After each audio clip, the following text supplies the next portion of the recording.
kita sampai di soal nomor 6. Kita bacakan dulu soalnya. Kebudayaan kuno Asia dan Afrika telah memiliki beberapa persamaan.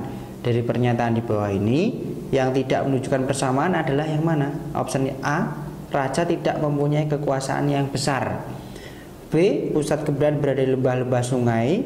Jadi ini berkaitan dengan soal sebelumnya tadi yang menyinggung tentang peradaban kuno dunia adik-adik. Kemudian opsi C, mempunyai kebudayaan agraris, mempunyai penduduk yang padat. Opsi D, memiliki bangunan yang megah sebagai pemujaan kebesaran nama raja. Opsi yang E, mempercayai adanya kekuatan roh nenek moyang dan kekuatan alam. Mana yang paling tepat? Opsi yang paling tepat kita kunci adik-adik. Jawaban yang paling tepat adalah jawaban yang A. Raja tidak mempunyai kekuasaan yang besar, itu adalah pernyataan yang salah. Yang tidak menunjukkan, kata kuncinya tadi, yang tidak menunjukkan persamaan. Jadi peradaban kuno itu selalu dipimpin oleh raja yang punya kekuasaan yang absolut. Jadi nggak benar kalau di situ tertera tidak mempunyai kekuasaan yang besar. Oke, itu penjelasan kakak adik-adik untuk soal nomor 6. Kita next ke soal berikutnya nomor 7. Oke adik-adik, kita sampai di pembahasan soal nomor 7. Kakak bacakan dulu soalnya. Pengaruh kebudayaan Helenisme Yunani yang menyakup kuat tersebar hingga kawasan sekitar Yunani, seperti keberadaan peninggalan perkotaan kuno di wilayah Samirna. Daerah tersebut terletak di negara opsi A Suriah, opsi B Lebanon, opsi C Palestina, opsi D Mesir, opsi E Turki. Mana kira-kira? Oke, jadi kakak jelaskan dulu. Helenisme itu mengacu ke budaya gabungan.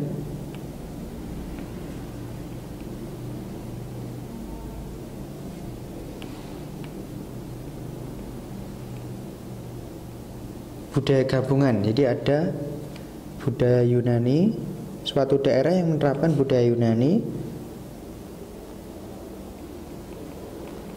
Asia Kecil, yang meliputi Syria, kemudian Mesopotamia,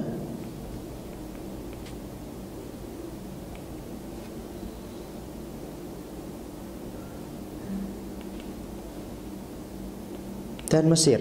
Jadi Asia Kecil meliputi Syria, Suriah, Mesopotamia, dan Mesir. Jadi daerah-daerah Helenisme adalah daerah-daerah yang menerapkan budaya gabungan, budaya Yunani maupun budaya tiga daerah Syria, Mesopotamia. Mesopotamia ini berada di wilayahnya Irak. Kemudian Mesir. Jadi budaya gabungan yang dimaksud Helenisme. Kembali ke pertanyaan soal, daerah tersebut terletak di negara mana? Daerah Samirna. Samirna ini berada di wilayahnya Izmir yang sekarang masuk wilayahnya Turki. Opsi yang paling tepat di sini adalah opsi yang E adik-adik, Turki. Masuk wilayahnya Turki. Oke, cukup kakak kira pembahasan soal untuk nomor 7 adik-adik. Kita next ke soal pembahasan berikutnya. Oke adik-adik, kita sampai di soal pembahasan nomor 8. Soalnya kakak bacakan dulu. Para pejabat dinasti Han diajarkan menghormati ajaran sang filsuf agung Cina, Konghucu. Ajaran yang harus dipahami oleh pejabat-pejabat dinasti Han terkait dengan apa? Opsi yang A, cara memperlakukan orang tua dengan baik. Opsi yang B, cara memperlakukan kaum jompo dengan baik.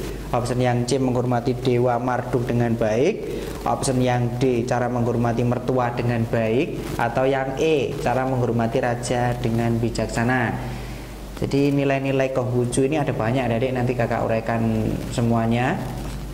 Jadi yang paling tepat yang mana? Yang paling tepat kita kunci ya. Pembahasannya ini soal ini jawabannya adalah cara memperlakukan orang tua dengan baik. Oke, nilai-nilai Konghucu ini ada banyak adik-adik. Di nilai-nilainya Konghucu ini ada banyak, kakak uraikan semuanya. Yang pertama ada Xiao. Yang kedua ada Ti. Berikutnya ada Zong. Lanjut lagi ada Sin. Lanjut ada Li. Berikutnya ada Yi. Ada Lian. Dan yang terakhir ada Ci.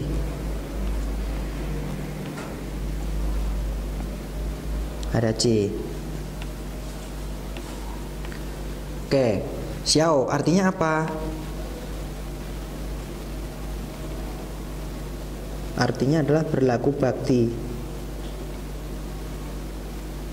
Berlaku bakti maksudnya bagaimana? Berlaku baik. Kemudian ada Ti, rendah hati. Ada rendah hati. Zong di sini ada setia. Berikutnya ada Sin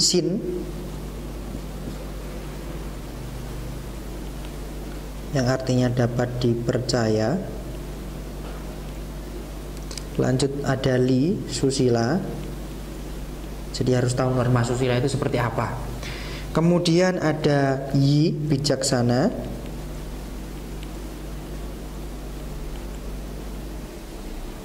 Lanjut ada Lian, artinya suci hati. Dan yang terakhir adalah Ci, artinya adalah tahu malu. Itu nilai-nilai yang disajikan oleh Konghucu. Ada beberapa poin: Xiao, Ti, Zong, Xin, Li, Yi, Lian, dan Ci. Nilai-nilai yang ada dalam nilai-nilai yang disampaikan oleh Konghucu. Oke, kita kunci jawabannya yang A ya tadi, cara memperlakukan orang tua dengan baik. Oke, cukup adik-adik untuk pembahasan nomor 8. Kita next lanjut soal berikutnya. Adik, kita sampai di soal pembahasan nomor 9. Kakak bacakan soalnya dulu. Salah satu kelemahan Imperium Rusia adalah kurangnya pelabuhan-pelabuhan yang terbebas dari es yang membeku.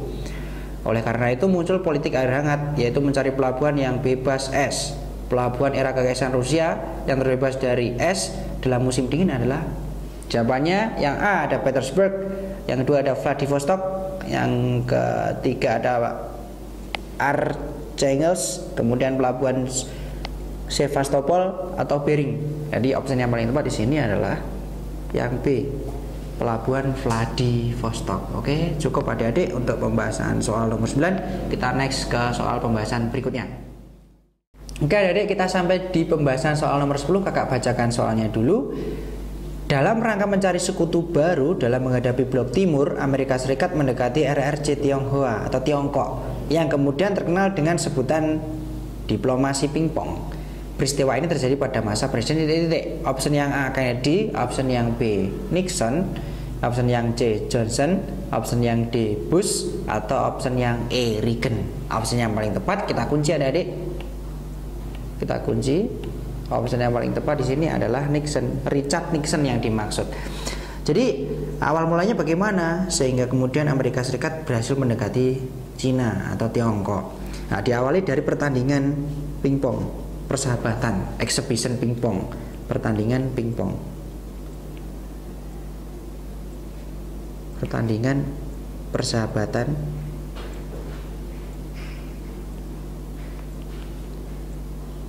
pingpong antara pemain Tiongkok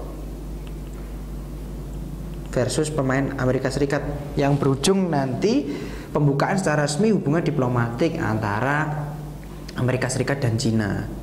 Jadi nanti berlanjut nanti hubungan baiknya. Jadi kapan pertandingan itu digelar? Pertandingan persahabatan itu digelar 1972. Dan kemudian pembukaan resmi hubungan diplomatik Amerika Serikat dan Tiongkok nanti resmi dilakukan 1979 adik-adik. Oke, itu jawaban yang paling tepat untuk soal nomor 10, option yang B. Oke. Kakak kira cukup pembahasan untuk soal nomor 10. Jawabannya adalah Richard Nixon, diplomasi pingpong, cara Amerika Serikat mendekati Tiongkok, RRC. Jadi ini ada kaitannya sama Cold War. Ini merupakan materi dari Perang Dingin. Oke, next ke soal pembahasan berikutnya adik-adik.